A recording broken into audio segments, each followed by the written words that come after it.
Benim bir tanem, sana olan bu sevgimden ben soymuşam. Yollarına gizli gizli bakıp ağlarım. Resmini yüreğimde büküp saklarım. Gece gündüz deniz kimi coşup çalarım. Gülüm söyle hardasın? Yollarına gizli gizli bakıp ağlarım. Resmini yüreğimde büküp saklarım. Gece gündüz deniz kimi coşup çalarım. Gülüm söyle hardasın?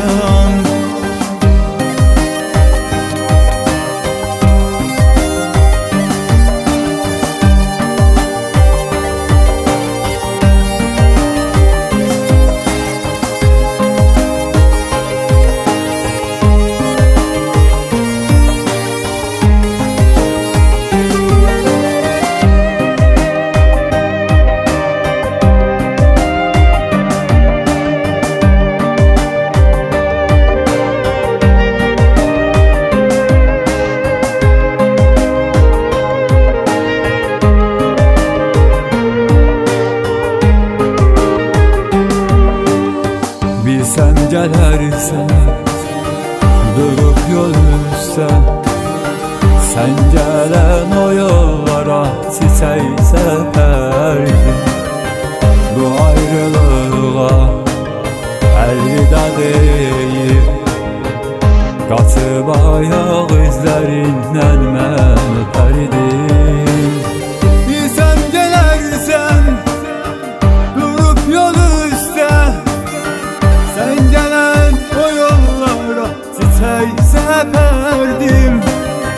Bu ayrılığa elvida deyip, qaçıb ayaq izlərindən mən öpərdim.